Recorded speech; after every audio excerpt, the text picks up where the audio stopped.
হে everyone, চলো আজ আমি আমার ছোট্ট মেয়ে ইভার বিকেলের গল্প বলি। বিকেলবেলা আমি আর আমার ছোট্ট সোনা মেয়ে দুজন মিলে বেরিয়ে পড়েছি একটু বেরু করতে। আর জানো তো, ইভা এখন খুব পাকা হয়েছে। দুজনেই বিকেলে বসে আছি, হঠাৎ করে না ওর স্ট্রলারটার দিকে গিয়ে স্ট্রলারে নিজেই উঠে বসলো। আর তারপরে আমাকে বলছে আয় আয়, মানে ও বাইরে এখন ঘুরতে যাবে। তো মেয়ে যখন বলছে আমি তো আর না গিয়ে পারি, এই পড়ন্ত বিকেলে দুজনে মিলে তাই বেরিয়ে পড়ছি। আর পড়ন্ত বিকেল বললেও জানো তো, রোদটা কিন্তু প্রচুর।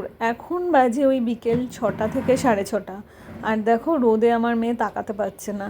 আর আজকে তার সাথে খুব বেশি পরিমাণে হাওয়াও হচ্ছে, তো সে কারণে ওকে ফ্রকের উপরে একটা ছোট টি শার্ট মতোও পরিয়ে নিয়েছি।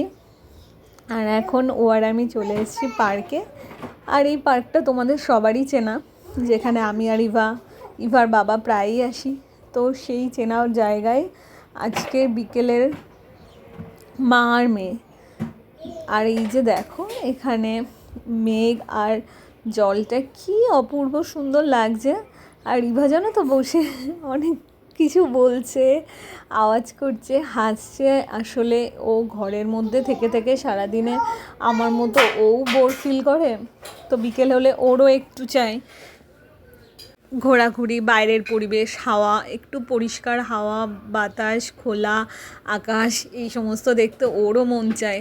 নয় নয় করে আর কি, মেয়েটা তো আমার 1 বছর ওর বেশি হয়ে গেল, তাই না? ওর বয়স এখন 1 বছর 1 মাস। এই দেখো আমি তোমাদের সাথে গল্প করছি আর ও কিন্তু আমার পাশে পাশে ঘুরে বেড়াচ্ছে। আর এই যে দেখো ইভার স্ট্রলারে, আর আমরা এখন ফিরছি।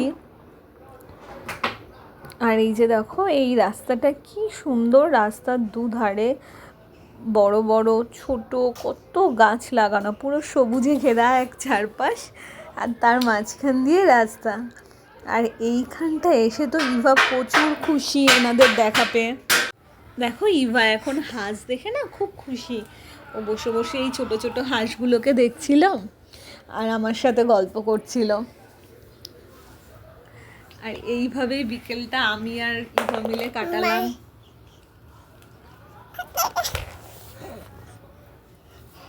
বাই।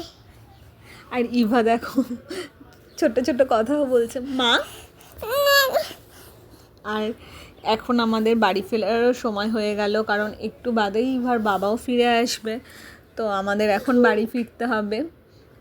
আর আজকে বিকেলে এই মা মেয়ের ছোট্ট গল্পটা তোমাদের কেমন লাগলো অবশ্যই বলো। আর এখন জানো তো ও আমার সারাক্ষণের সঙ্গী, আমার সবথেকে প্রিয় বন্ধু। এই দেখো আমি গল্প করছি আর ও একটু মাঝে মাঝে এসে বাজনাও বাজিয়ে যাচ্ছে।